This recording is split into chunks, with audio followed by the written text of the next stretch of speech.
All right, gentlemen, let's go back and start again looking at the accents that you're dealing with in chapter 4 of the, or actually chapter 5, excuse me, chapter 5 of the textbook. And so we want to remind you where we've been there. We left off talking about some of these accents like the zakef gadol, the seluk.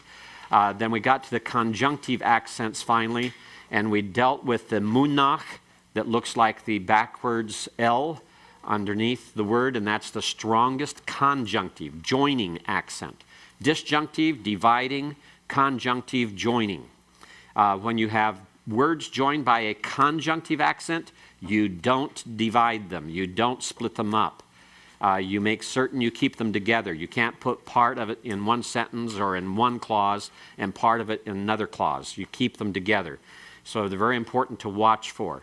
And then we were talking about the metheg, that it forces the syllable to remain open. We talked about how it helps to distinguish and identify variant pronunciations of two things that look like they might mean the same thing, but they really don't mean the same thing. They're two different words with different pronunciations. And then we talked about the aid in pronouncing long words, where the metheg occurs there next to the tsere under the meme at the beginning. That's because you have 4 vowels here, 4 regular vowels. You have 4 syllables. And so to help out that accent, and to not take away from the primary accent. The primary accent here still occurs on the syllable that has the aleph and the qamets. So it's me ha'aretz. And it's kind of like you come up and you go down and then you come up higher and then go back down. So it's like me ha'aretz. Okay? And the accent, the main accent, still on the ah, not on the me. It's a secondary accent. Just aids in pronouncing those long words. And we talked about very briefly, and here's where we want to come back to and pick this up again, that when you have a pause indicated, pause means any accent. An accent brings a pause in the reading. An accent is called tone, it's called accent, it's called emphasis, it's called pause. It's called tone because it tells you how to inflect your pronunciation. It's called an accent because you accent the pronunciation at a certain point. It's called pause because in reading, the accent when it comes causes a brief pause in the reading or causes a drawing out of a sound in emphasis. And the major stops like the seluk and the athnak especially involve what we call words in pause. If you were chanting it in the synagogue, you would draw that syllable out and you would give that sound extra forms. You'd say something like ha'aretz. You see, you just carry it out longer, and sometimes different notes being used in the chanting will be what will occur. And that causes a vowel change. Katal, for example, that's he killed. It's one of our vocabulary words you learned. Katal at the end of a verse. You see the 2 diamonds. That's the sof pasuk that marks the end of a verse. And there you have the seluk. The seluk looks identical to the metheg. But the seluk only occurs on the last accented syllable of a verse. So you'll always have the sof pasuk with it as well. And you have the sof pasuk here, so you know this is not a metheg. This is not a secondary accent. This is the seluk. And so when you have a pathach occurring where a seluk is, then you will change that to a qamets. And that's to enable the sound to be longer, because the ah sound is too short to carry out like that. So it has to be the ah sound. So instead of being katal, it becomes katal, all right? And that's if you're chanting it in the synagogue. We're not going to read it that way, all right? We're just say katal. But this marks the pause, and so it changes the vowel. And it occurs primarily with the pathach being changed to a qamets. If you have peri, an example where you have the pathach, it becomes peri. Here you have the shewa becoming a seghol. And this is somewhat rare. It doesn't occur frequently. It will occur on occasion. It's nowhere near the frequency of the pathach being changed to a qamets, but you will see it. And notice here, it can occur with the pathach, which is one of the primary disjunctive accents. Peri means fruit, and it still means fruit, even when you change the vowel to a seghol, because it's in pause. It's in pause. Ani. Here you see again, you've got the sof pasuk that indicates we're at the end of a verse. Therefore, this line is not a metheg. It is the saluk. And it's on a pathach. Therefore, it's going to be changed, and it's going to become ani. Okay? It's heightened to a qamets in pause. It becomes ani. Still means I. The capital I. First person pronoun, personal pronoun, I. As in I did something. All right? And then we can have a situation like shamru. Shamru is here we have a metheg, not a saluk. Notice there's no double diamond after it. So this is a metheg. And if this is in pause, it will shift the accent. Normally, it's they kept shamru. Shamru, actually. Shamru. And it's secondary accent, metheg, moving to the other accent. But if that occurs in the middle of the verse, where you have the pathach, it will change it to shamaru. Shamaru. And this is another reason why when you're memorizing the verb forms, you have to realize that there will be changes in certain situations. So shamaru ends up as shamaru when it's in pause, when it comes to the pathach in the middle of the verse. It would do the same thing if it was the saluk and the sof pasuk. The two major pauses, saluk and pathach. There are occasions where the same thing happens with a zakef katon or with a revia at the quarter points in the verse, but that's somewhat unusual. The midpoint and final point of the verse is where this occurs most frequently. Okay. Any questions here? I know it's a lot to take in right away. John? You may have said this, but the pausing, that's done primarily for the chanting? It's not primarily for the chanting. It's also for the meaning. It's as though you came to a semicolon reading a sentence in English. It's letting you know there's a change in meaning. You're going to have a break in the concept. The logical flow is going to have a switch, a transition. So it's just like punctuation in English. Okay? Anyone else? All right. Now, let's take a look at the textbook on chapter 5 for a minute to see if you had any questions in reading that chapter, because in covering it here in the PowerPoint, don't always emphasize the same things as what are emphasized in the textbook, or we may get off track and talk about various things that were not in the textbook, or there may be things in the textbook where you say, I just don't understand what's going on here. I trust that the kinds of accents, the way they're laid out for you, and you understand that bold arrow that's above the examples, each one points out where that major accent occurs, so you can see it and identify it without having to hunt for it.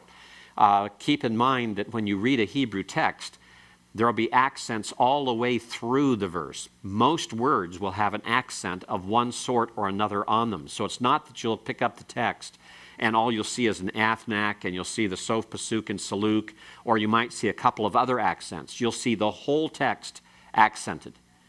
There's all sorts of accents that will be involved. And so this is just a simplified approach to give you a brief introductory view of what these accents are about. Did you have any questions in your reading going through? Yes, Eric? On the syllab on page 45. Okay. Where the arrow is pointing. So when you place the syllab, you're placing it under the accented syllable of the You're word, placing it word? in the accented syllable, the last accented syllable of the verse. How do you know where is the last accented syllable? Well, like in this, for example, in this situation, on ha'aretz, it's a segolate noun that is always accented on the next to the last syllable. It's eretz, not eretz. And so we know where it goes. So you have to understand, you have to have memorized your vocabulary and pronunciation to know which word is pronounced certain ways. As in your vocabulary, you learned the word melech, and you saw the accent over it. So you know that if it occurs at the end, then the saluk is going to go on the accent, the normally accented syllable. So if it were a normal word that is not normally accented, so as the accent would fall on the last syllable, It would be on the last syllable. Like that, it'd be on the last syllable. It'd be on the last syllable, right. Yes, correct. Okay, good question. Any other questions? Yes, James? Does the zakef gadol, is that the same function as the zakef katon? No, the zakef gadol does not have the same function as zakef katon. Zakef katon trumps zakef gadol. Remember, it's called gadol, not because it's the greater accent, it's just because it's the bigger one, because it has 3 marks in it rather than just the 2. And so zakef katon is always super major as compared to zakef gadol. Zakef gadol rarely makes any significant difference in a text or a verse. You just have to remember it's a minor disjunctive accent. Okay? Zakef katon is the one you want to remember, the one with the 2 dots above it. So the gadol does not do the quarter marker? No, the zakef gadol does no quarter marking. Okay? Any other questions? All right. And we went over the metheg and all the distinctions here. If you'll note, please, on page 48, something very significant here to point out to you. We talked about these. There's left to your reading. Notice that if you have okla, it's food. If you have akala, it's she ate. Notice the difference that the metheg makes. The metheg opens that syllable that in the first example is closed. The closed unaccented syllable is a what? What do we call that vowel? Qamets hateph. And so it's pronounced okla. And it's unaccented, and it means food. It looks the same, it's spelled the same, but it's pronounced differently and has a totally different meaning. Okla is food. Akala is she ate. And then notice that when you have yira'u, accented with the metheg to open it, you have they fear. And if it's yir'u, notice it becomes a silent schwa and a closed syllable. It's they see. So they look the same. They're spelled the same. They fear and they see, but they have 2 totally different meanings, and they have 2 totally different pronunciations. The first one is yira'u. It has a vocal schwa. The second one has a silent schwa. Yir'u. Yira'u, yir'u. 2 totally different words. They fear, they see. Okay? So that's why it's important to recognize the metheg and keep it straight. Look at it very carefully. It'll help you in later translation. All right.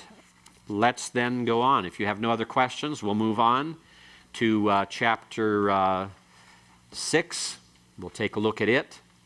And we'll then get out workbook exercise 5 in a little bit and grade it probably after the break. So if you have that ready, have that out somewhere. Let's talk about the article. This was chapter 6, the article and interrogation. In Hebrew, to say the darkness, the horse, the man, we put an article on the word, and it's attached directly to the word. It becomes part of the word. It's spelled together with the word, and it's pronounced together with the word. And it has certain rules of the way that you put it together, the way you attach it to the word. So that if you put the article on the word city, ir, that begins with an ayin, which is a guttural, it's going to be different than if you put it on to, say, Adam, which also has a guttural, but is a different guttural. Or if you put it on Choshek, which has a guttural, but it's a strong guttural, the hateph. Or if you put it on something like Melech, that has the meme, which is not a guttural. So all these things will have an effect. And now we'll start putting to work the rules that we learned, actually more than one, the rules we learned about gutturals. What are the 3 rules of gutturals? They prefer A-class vowels. They refuse doubling. They prefer compound schwas. And these are going to become very important to us now as we start to look at the article. When we're talking about the article, rule number 1 is you attach the article inseparably. In other words, it's joined to the word. It's inseparable from the word. You attach it inseparably with a pathach followed by a doubling dagesh. All right? Those are the marks of the direct article. And it is a hey that is used. It's a hey. So if we take the word melech, which means what? King, and we put an article on it, notice it's the hey with a pathach and a doubling dagesh that goes in the very next letter. So melech, a king, becomes hammelech. Notice the doubling of the name. Hammelech, the king. Okay? The hey with pathach and a doubling dagesh. The doubling dagesh goes in the very next letter. Okay, so Melech is king. Hammelech is the king. Okay, let's pronounce these together. What's this word? Melech. And this word? Hammelech. Okay, Hammelech. You keep the accent on the meh part, okay? Hammelech. All right, let's take another word. Kol. What does kol mean? Sound or voice. Sound or voice. What will we put on it to put the article and make it the sound or the voice? The hey plus pathach plus, and where's the doubling dagesh go? In the kof. So kol becomes hak-kol. Hak-kol. All right? When you pronounce it very swiftly, you can hardly hear the 2 kofs put in there. All right? If we have yom, what does yom mean? Not nation, that's goy. Day, day. Yom is day, not yam, that's sea. All right? So yom becomes hayom, the day, or this can be translated as today. Today. If we're talking about today, it's hayom. All right? So let's go back through these again, and let's pronounce each one as we go. Okay, pronounce this first one.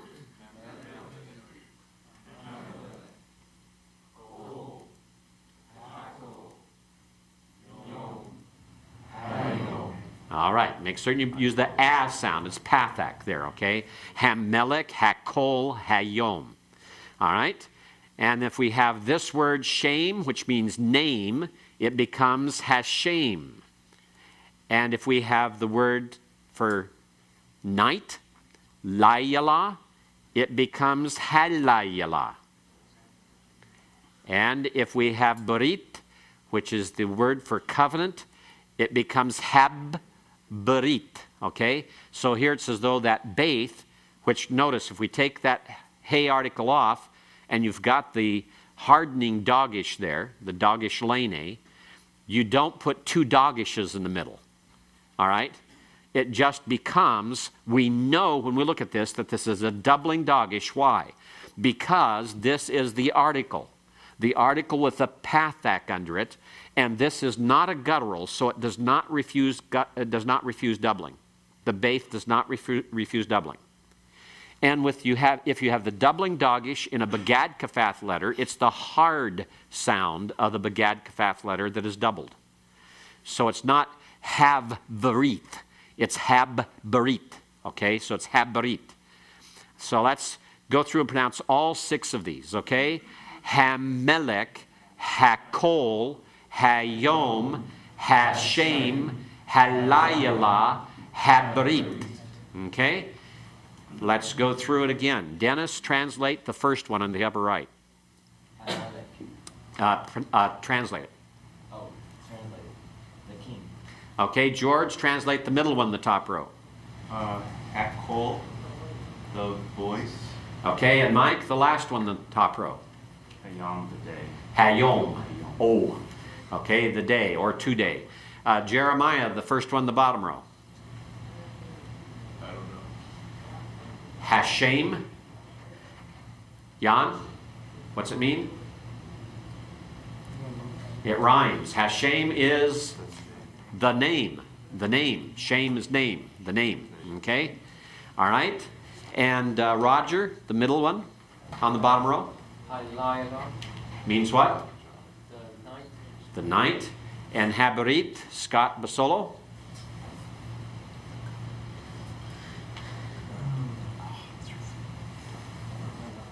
James Wood. The covenant. The covenant.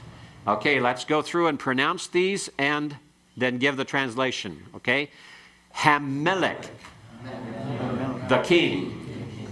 Hakol, the voice. Hayom, the day. Hashem, the name. Halayla, the night. Habrit, the covenant. Okay? So that's the normal form of the article. The normal form of the article. If you look back at some of our first lessons in your textbook, you saw Genesis 1:1.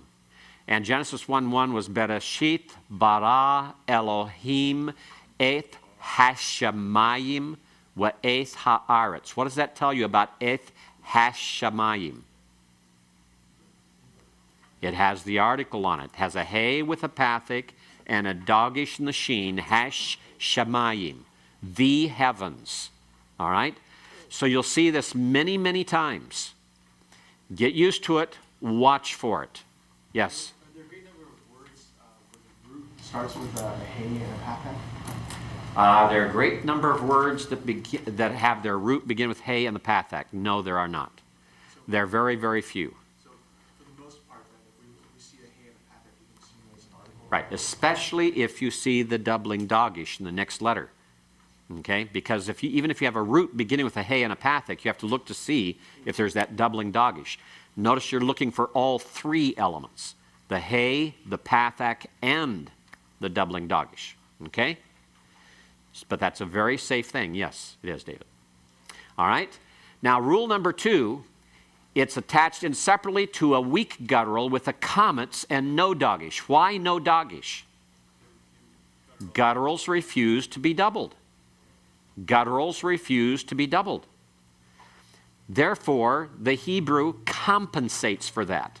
If we have a word like city, ear, the ayin rejects doubling. It's a guttural.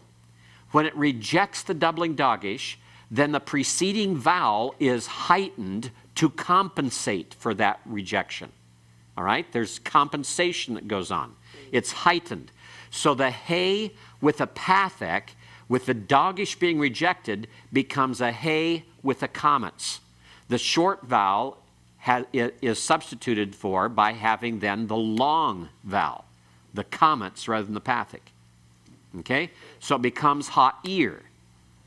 Okay? Ear becomes ha'ir. All right, let's pronounce this. Ear. And be careful about that. I may have misled you in that the way I pronounced it myself, getting sloppy here. It's ha'ir. The accent's on the last syllable. Okay, ha'ir.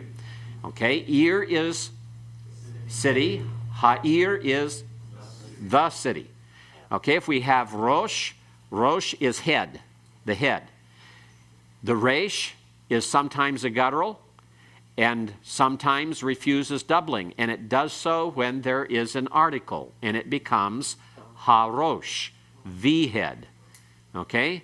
So pronounce this one, rosh, and harosh. Okay, and it means head and the head. Okay, ohel. Ohel is, and notice the accent has to be on the O part there. Don't say it the other way. You'll sound like you're swearing. All right. Ohel is the word for tent. It means tent. And it's an aleph. It'll refuse doubling. Therefore, the tent is ha-ohel. All right? Everyone pronounce the word without it? Ohel. And with the article? Ha-ohel. Right. Ha-ohel. It means what? The tent. The tent. Let's take erev. Erev means what? No, that's eved. Erev means evening. Evening. So it becomes ha-erev. Okay? Without it?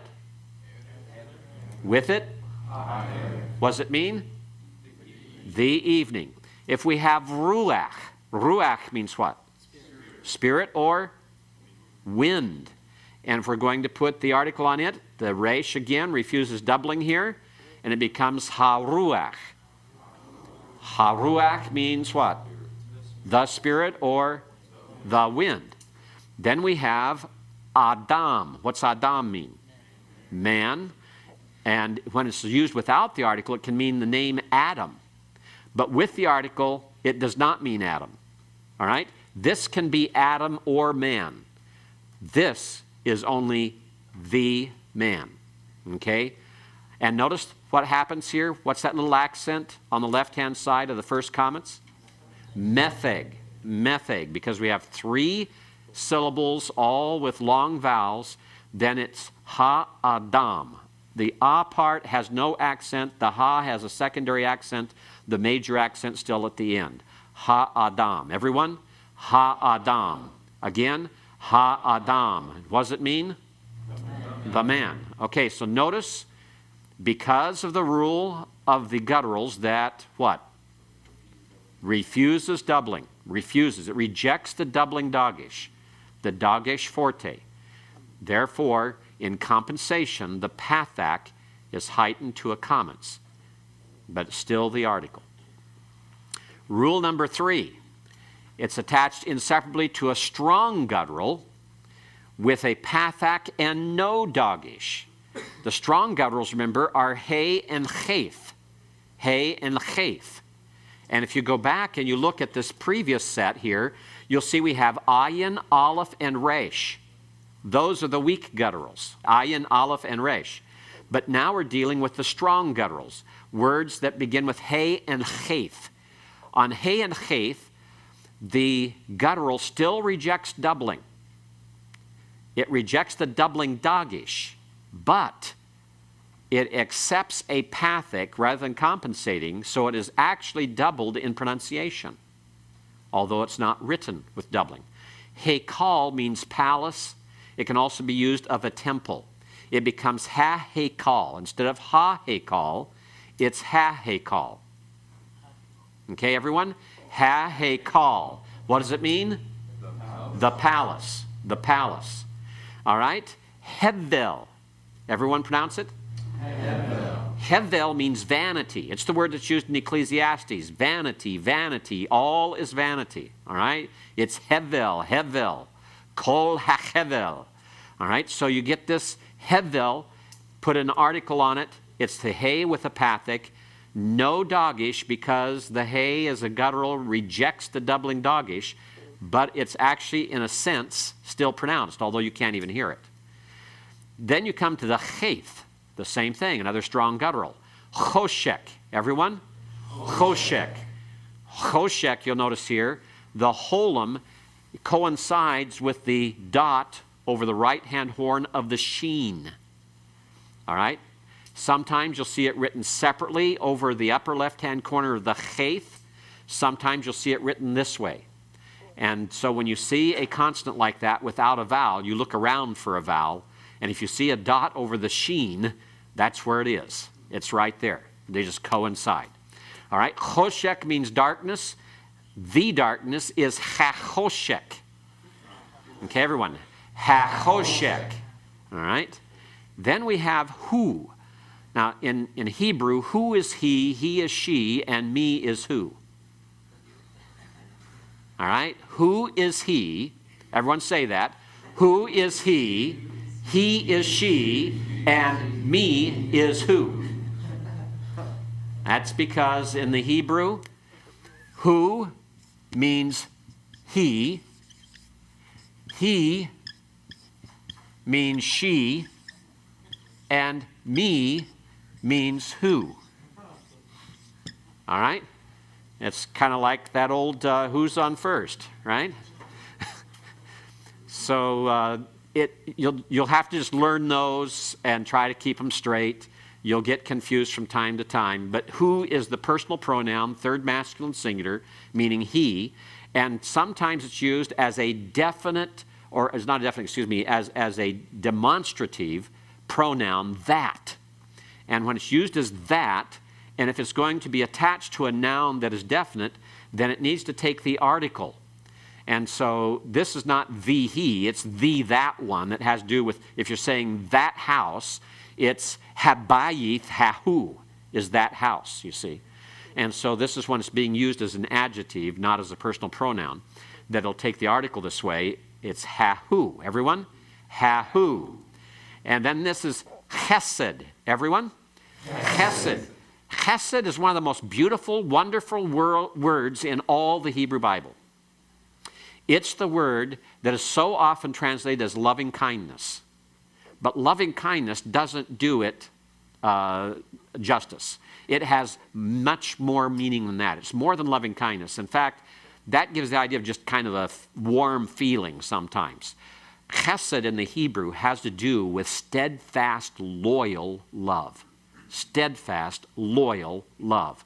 In fact, the Orthodox Jews who want to demonstrate that they are very different from all the other Jews, the ones that wear the curls beside their ears, wear the black hats, wear the black clothing, and wear their prayer shawls underneath and hanging out underneath, and they have the beard, those are called what kind of Jew? Hasidic. That is from the same root word as chesed. Why do they call themselves Hasidic Jews? They are the loyal ones. They are the loyal ones. They're the fundamentalists. They are the loyal ones, the Hasidim. All right? So chesed means steadfast, loyal love. It means love that does not change, is unaltered. It's loyalty. It is God keeping his covenant. It is covenant love is what it's talking about. Joined together with covenant faithfulness. So chesed is a very important word. The loyal love is ha-chesed. Everyone? Ha-chesed. All right? Hitti. Hitti is a proper noun. It means the Hittites. The Hittites. All right? And if you want to say the Hittite, you say ha-Hitti. All right. So this is rule number 3. Attached, the article is attached inseparably to a strong guttural with a pathach and no dagesh, because the strong guttural follows the rule that says what? Gutturals refuse the doubling dagesh. They reject the doubling dagesh. Rule number 4. The article is attached inseparably to an unaccented he with a qamets, ayin with a qamets, and always hateph with a qamets by means of a seghol and no dagesh, because these are 3 gutturals. They reject the doubling dagesh. So afar, pronounce it, afar. No, it's not gafar. Afar. You just have to remember this doesn't have that deep guttural sound. The ayin is silent. Afar. Everyone? Afar. It means dust. When Adam was created out of the afar of the earth, he was created out of the dust of the ground. Afar. The dust is he-afar. He-afar. Because you have an unaccented ayin and qamets right after the article, rejects the doubling dagesh, but it changes the vowel that would normally be a pathach, changes it to a seghol. Akav. Everyone? Akav. Akav, heel, becomes he-akav when it's the heel. Everyone? He-akav. He-akav. Chazak means strength. Everyone? Chazak. Strength, when you want to say the strength, it's he chazak. Everyone? He chazak. And then anan. Anan means cloud. Everyone? Anan. Anan, the cloud, is he-anan. Everyone? He-anan. And then hamon means multitude. Hamon, multitude. If you want to say the multitude, it becomes he-hamon. He-hamon. Okay, remember this is when the article, the he, is attached to a noun that has as its first syllable an unaccented he, ayin, or chayth with a qamets beneath it. Okay? All right. Let's go to rule number 5. Attached inseparably to an accented ha or ah, the he or ayin with the qamets, and no dagesh, as in av. Av is another word for cloud. And it becomes ha-av because it's accented. The unaccented, it was seghol. The accented, it becomes a qamets. We're talking here about the word that follows it. The first syllable following the article is an accented syllable, so it's ha-av. And eretz becomes aretz with the he, ha-aretz. It's one of these situations where if you add the article, the whole thing changes here. And part of it, the reason for the seghol changing to a qamets is due to another rule of the gutturals. And what one is that? They prefer A-class vowels. They prefer A-class vowels. So eretz, earth, becomes haaretz, the earth. Okay, pronounce this word. Haaretz, haaretz. What's the one without the article? Eretz. And what's the one with the article? Haaretz. And notice the accent. It's accented. And that's why you have the qamets under the he article. All right? Har means mountain or hill. And when we put the article on it, you lengthen also the pathach under that initial he and becomes hahar. There are only 5 nouns in all the Hebrew Bible that make this change. And you've got 2 of them right here that are very frequent. The word for mountain, the word for earth. Switch and make that qamets there in that accented syllable. Its regular form, you don't see it there. You don't see it in the har, you don't see it in eretz. But it shows up when you put the article on. Am becomes ha'am. It's the third of the 5 words in the Hebrew Bible. These 3 are the most familiar. The other 2 are somewhat rare and you'll rarely see. I think they're given for you, though, in the textbook. Okay?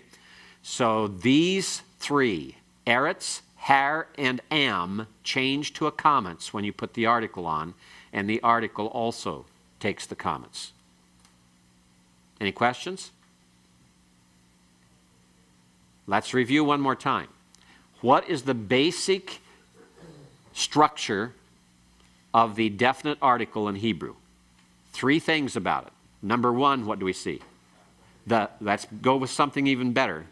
The he. Start with the constant, the he. Because even if you have an unpointed Hebrew text, you see the constant, right? So it's a he put where on the word? At the beginning. Now it's very important to remember because in Aramaic, the article goes on the ends of words instead of the beginning. It's one of the differences between Hebrew and Aramaic. Aramaic puts it at the end. Hebrew puts it at the beginning. So it goes at the beginning of the word. The he at the beginning of the word is a definite article. It normally takes what vowel? Pathach. And it normally does what else? It puts a doubling dagesh in the next letter following it. All right? And then it will change because we have situations involving what? Gutturals. We have situations involving gutturals that make the various changes that we've looked at. Let's go on to the interrogative he before we turn to our workbooks and talk about exercise number 5. Rule number 1 on interrogative he. That's a he that is put as a prefix on a sentence and it indicates that it is a question. So in English, we put a question mark at the end of a sentence. In Hebrew, the question mark is at the beginning of the sentence and it consists of that he. that is used, and it's usually attached inseparably to the first word of the question with a hateph pathach. So shamer is he kept.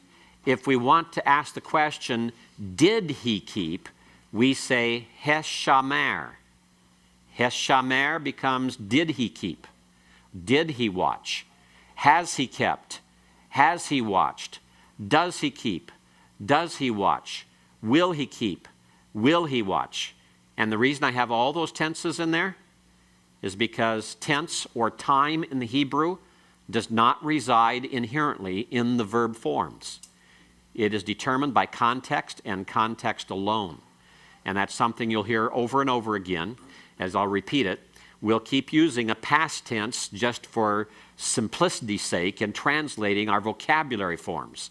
We'll translate shamaz, he heard. We'll translate shamar as he kept or he watched.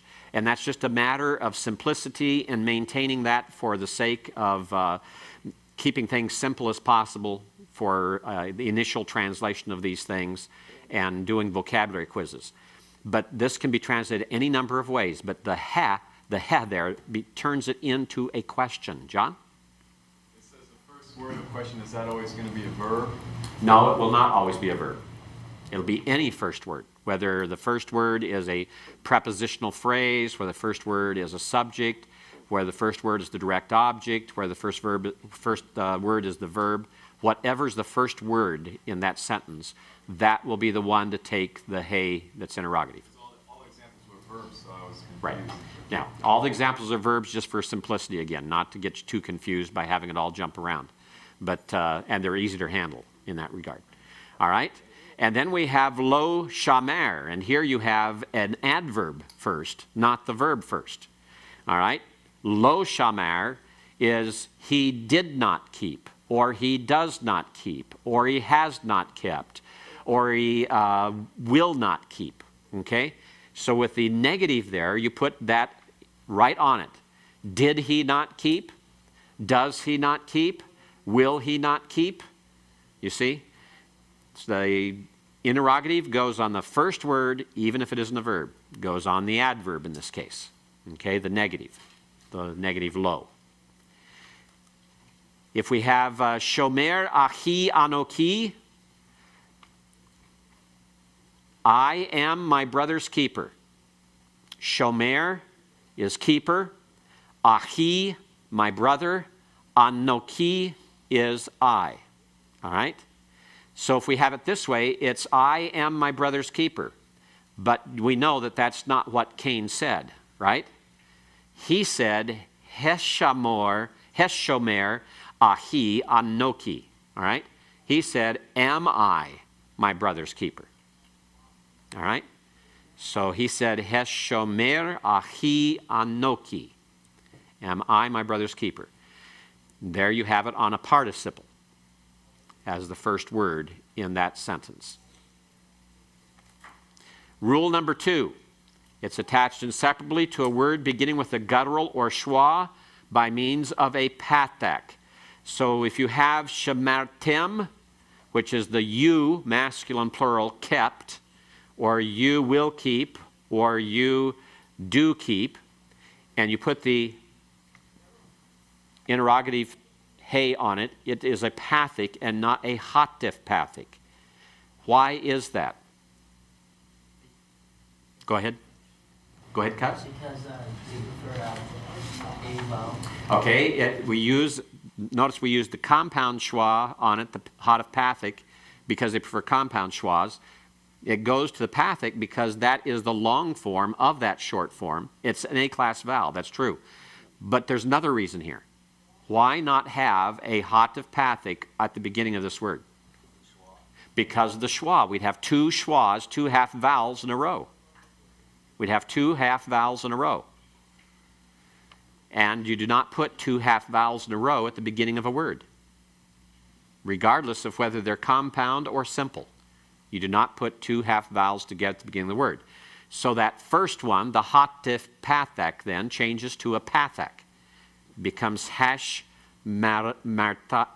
Hashmartem. All right? Ata is the personal pronoun you, second masculine singular, you.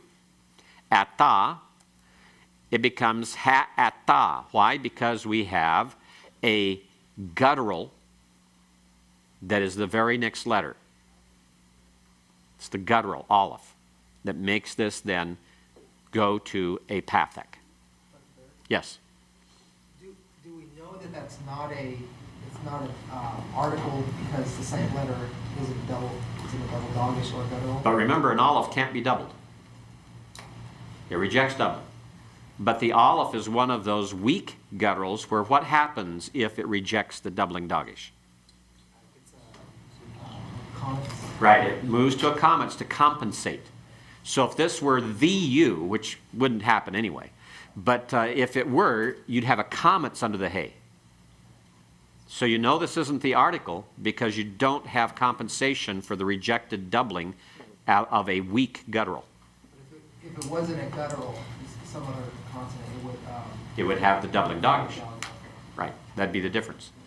The hay interrogative does not ever have a doubling dagesh. All right? So that's the way you would tell the difference. Correct. All right? So that is you. Are you? Ha'ata, are you? All right. Then we have rule number 3. The hay interrogative is attached inseparably to a word beginning with a guttural and a qamets by means of a seghol. Chata, the word for sin. Is it sin? Hechata. Avad, he destroyed. Will he destroy? Has he destroyed? Avad. Notice this is the guttural with a qamets under it. Then your interrogative changes to a seghol. Now, at this point, you have a more difficult task. But that's where you have to go by context. That's where you go by context. And your vocabulary, because you know avad's a verb and not a noun, so it can't be an article. All right? So you had 3 rules there. Interrogative pronouns. Rule number 1. The mem and hay are attached by means of a pathach, a makef, and a dagesh to non-gutturals.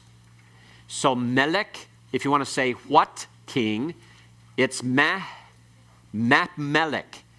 Notice you have the mem and hay, a pathach under that mem, and a doubling dagesh after the makef. The makef is what looks like a dash up there that's elevated. That line between the 2 words is a makef. The makef merely indicates that the words it attaches together are to be pronounced as one word. It has no other signification at all. And I'll repeat that about 100 times this semester. All right?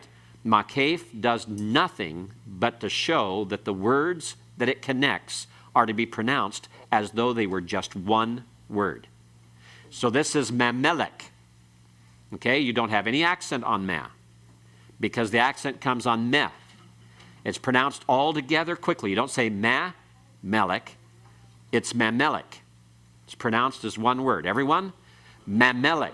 Again, mamelek. What does it mean, Dennis?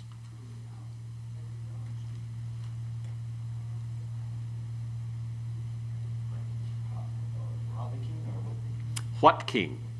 Notice there's no the here. Okay? What king? Okay? What king? Or could be in a sentence that says, why, O king? All right? Why king? Be what king? What king? What king? Which king is the idea? What king? All right?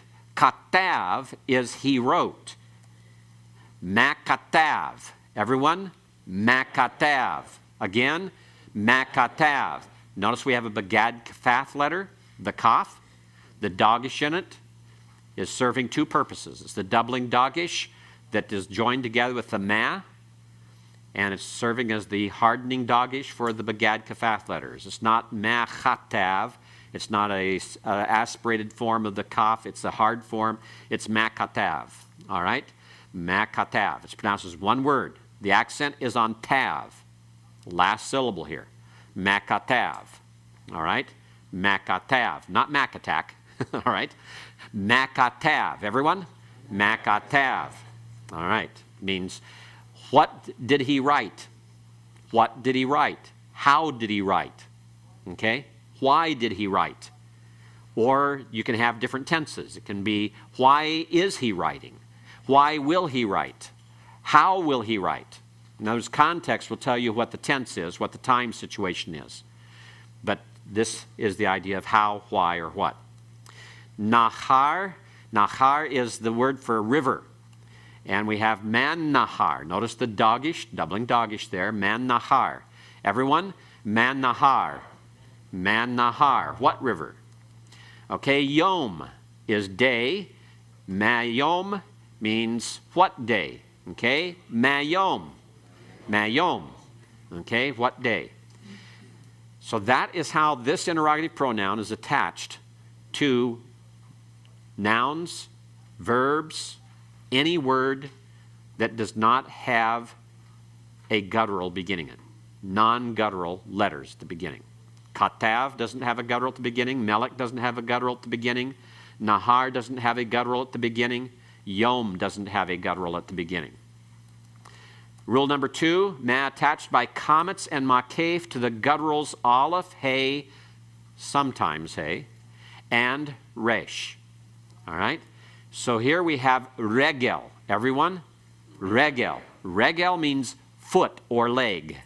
All right? Regel. So if we want to say what leg? Maregel. Okay, maregel. Ata, you. What you? How are you? They use ma shlom ka for saying that, not ma ata, but it becomes ma ata. Ma ata. Everyone? Ma ata. Okay? Adir means mighty. Ma adir, how mighty. Okay? Ma adir. And hadavar, tell me something about hadavar. What do you see there? We have an article on it. How do we know it's an article? We have a hey, we have a pathach, and we have a dagesh. Remember, this dagesh is in what kind of letter, though? Bagad kafath. So how do we know if it's doubling dagesh or not? Well, you only learn that because you know by vocabulary, davar is a noun meaning what? Word, thing, matter, affair.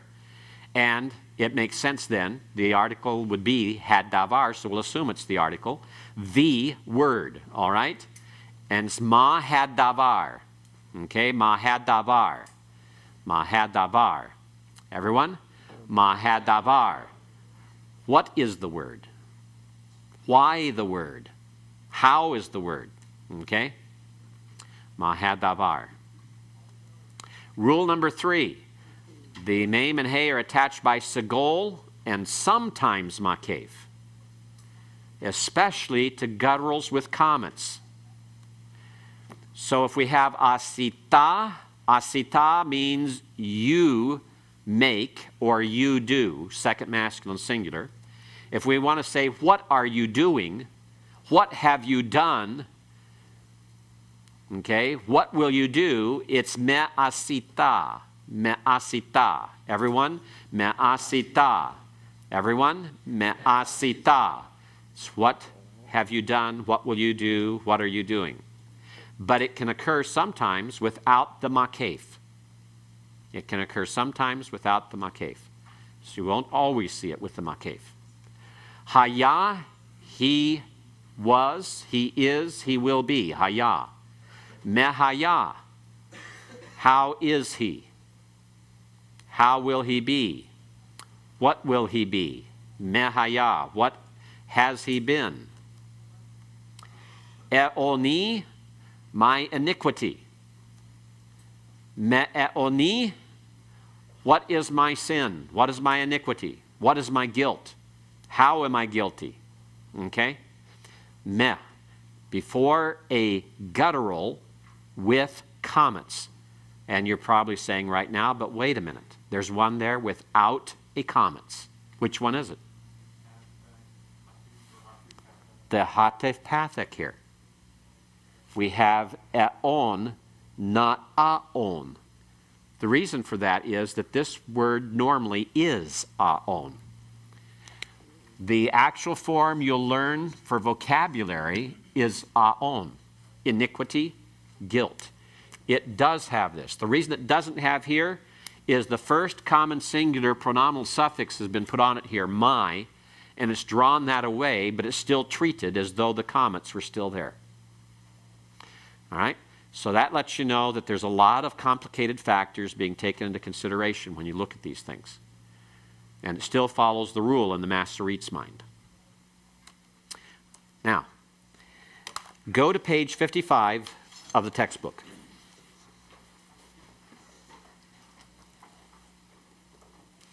You have a decision table for the definite article. Normally you have a hey with a pathach and a dagesh. So do we add or do we not add? We start with is the article before an ayin, hateph, hey, or aleph, or a resh. If no, then we add the hey with a pathach and a dagesh. But if yes, then we have to ask the next question. Which of those 5 letters is it? Is it aleph or resh? Is it ayin or is it hey and hateph? If it's aleph or resh, we just add a hey with a qamets, and we're basically done with it. Okay? If it's an ayin, we have to look at whether or not it's unaccented or whether it's accented. If it's accented, we add ha. If it's unaccented, we go down and add he. If it's a hey or a hateph, if it's ha and it's accented, or if it's ha unaccented, we still use a hey with a seghol. If it's a hateph or hey, but does not have a qamets, the hateph or the hey, without the qamets, we go to a hey with a pathach. If it is an accented qamets, it's a hey with a qamets, under a hey with qamets. So there's the decision table. That's the flow chart that you follow. That's how you make the decisions. Those decisions help you. Now, when you do your exercise for this type of thing, for exercise 5, and you're using the workbook, keep in mind all information in your workbook is available. So had I been you, I would have sat there with my workbook exercise number 5, and I would have had this table in front of me, and I would have used this to add any articles on. And I would recommend that for whatever you do, for any of the exercises in the future as well, go back to that decision table and utilize it to help you make the decision. Okay, let's go to exercise number 5. Let's talk about it. Exercise number 5, accents and review of syllables, is going to be covered here. It's going to be exercise 6 where you actually get into the articles. All right, briefly describe the function of the following accents. What is the function of pathach, Chad? It denotes the principal division of the verse, logical division. Good. It denotes the principal logical division of the verse. What is the principal use of the saluk, the function of the saluk? Eric? It's the principal stop. It's often followed by the sof pasuk and the end of the verse. Okay. It's the principal stop at the end of the verse, followed by sof pasuk. That gets us to number 3. Mike, what's the function of number 3, the sof pasuk? It shows the end of the verse. It shows the end of the verse. Number 4, Kyle, what's the function of zakef katon? It's a weaker logical division which marks the quarter point of the verse. Okay, good. And you could put there sometimes marks the quarter point, or often marks the quarter point, or normally marks the quarter point. Zakef katon will be used in more than just quarter points. Okay? Zakef katon. Munach, number 5. Scott Jackson, what's the function of munach? It's the strongest and most frequent conjunctive accent. Good. Which means it's the joining or connecting accent. It's the strongest joining accent, connective accent, conjunctive accent. All right? Any questions on those first 5? All right, let's move to part B. Divide the following words into syllables by drawing a vertical line between each syllable. Let's begin with number 1, erev. Where do we draw the line on erev, Gus? Between the resh and the ayin. Between the resh and the ayin. Divides it into 2 syllables. Where do we put it on kavod, Jeff? Between the beith and kaf. Between the beith and kaf. Again, 2 syllables, ka and vod. All right? David Lee, what about Baruch? Between the beith and the resh. Between the beith and the resh. These are all very simple, aren't they? Easier. All right? Eric, what about the 4th one, ekol? There is no. There is no dividing because the hateph pathach cannot form a syllable. Okay? Any syllable having any vowel with 2 dots in it, whether it's by itself or whether it's together with a qamets, a seghol, or a pathach in the hateph vowels, none of those can ever form a syllable by themselves. This is a 1-syllable word, ekol, so it should not be divided. Okay, Jan, how about shamer, the 5th word? Between mame and Go ahead. between mame and You have it started right. Sheen. sheen. Okay, you started it right. You said shh. You were on the right sound. Sheen. Okay, between the sheen and the mame. Shah and then mer. All right, what about the next one, Dennis? Between the kof and the tau. Between the kof and the taith. Taith. Okay, between the kof and taith. Ka and tau. Okay, Scott Basolo, the next word, melech. Between the mame and the lamed. Okay, between the mame and the lamed. Meh and lek. Okay, James Wood, next to the last, bara. Between the beith and the resh. Between the beith and the resh. And the last word, Franz? It's between the yod and the kaf. Between the yod and the kaf, ya and kol. Okay, the second line gets a little bit more difficult now. Amarta. All right, Kyle, how do we divide this one? Divided between the aleph and mem, and then also the resh and tau. Right, correct. Divide it between the resh and tau, not between the resh and mame. Okay? Because the shewa under the resh is silent, it follows a short vowel, pathach, and also notice the dagesh in the begad kafath letter. Begad kafath letter takes a dagesh in it when it begins syllables. So that's your first clue. The dagesh in the tau is beginning a syllable, so that means the resh with the shewa is ending a syllable. So you have 3 syllables.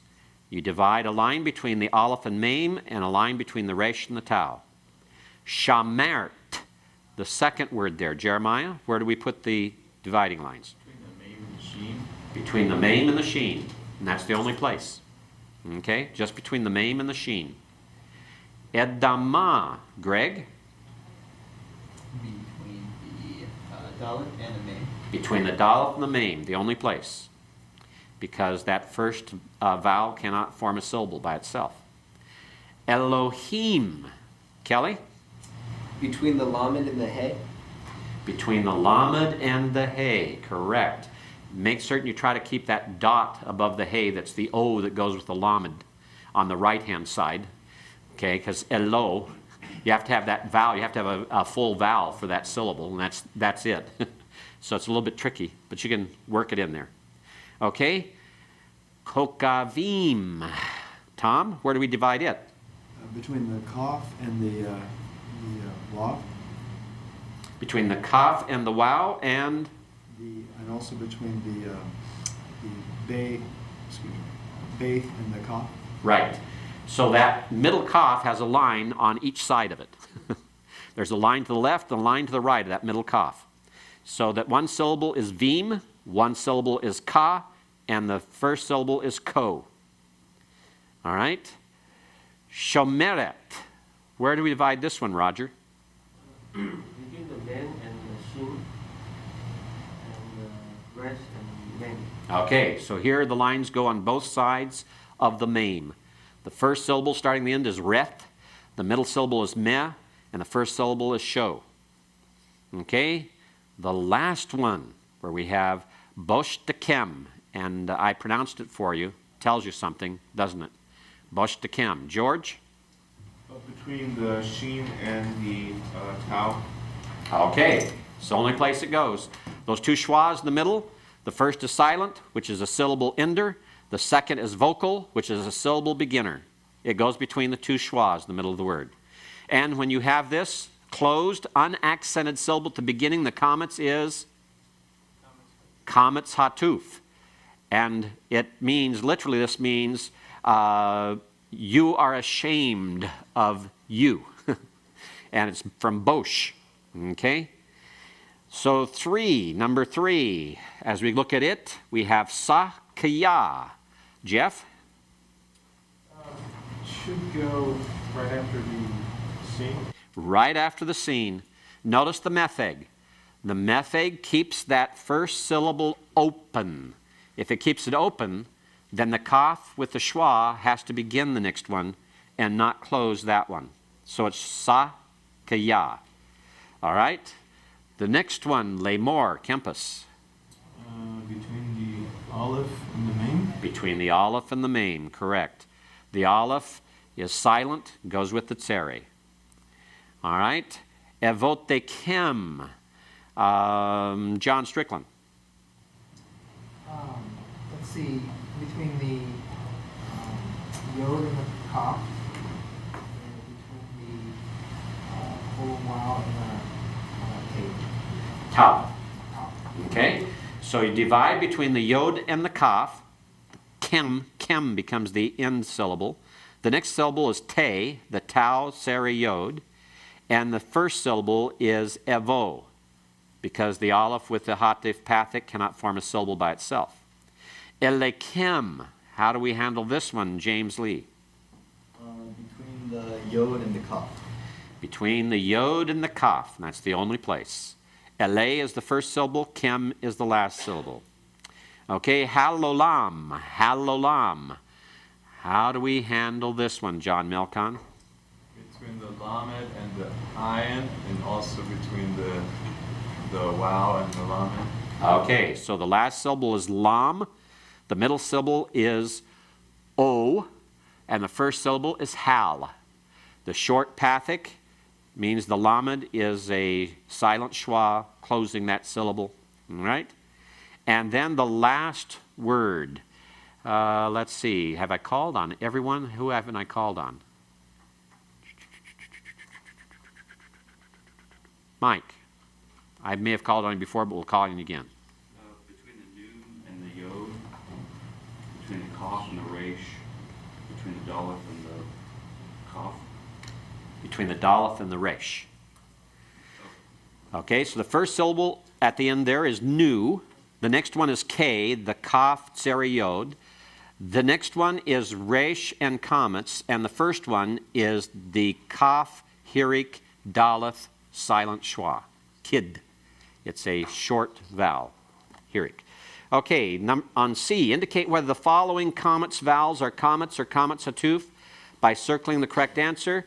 What's the qamets in number 1? Franz? What's the comments? Yes, is it qamets or qamets hateph? It's qamets, right. It's not in a closed unaccented syllable. All right, number 2, Scott Basolo. The first vowel is a qamets, and the second vowel is a qamets hateph. Can the second vowel be a qamets hateph? Is it in a closed unaccented syllable? It's not. It's an accented syllable. Remember, the metheg is a secondary accent, so the accent still here is on the last, la, and the hey can't close a syllable. It's silent. So both of these are qametses. Kelly? So will the last syllable have a qamets hateph only when the first syllable has the Has a major accent. so it's only when there's a major accent in the beginning that the last syllable won't be accented. That's correct. Secondary doesn't take that away. That's correct. Secondary doesn't take it away. All right? In fact, I know of no examples where you have a qamets hateph as the last syllable. All right? Scott Jackson? Why is that not a qamets hey? It is a qamets hey, but it's still a qamets, not a qamets hateph. Okay, so it's both. It's both. All right? Number 3, Kyle. First vowel, second vowel. What are they? First vowel is a qamets hateph, and the second vowel is a qamets. Correct. First vowel is qamets hateph. Second is a qamets.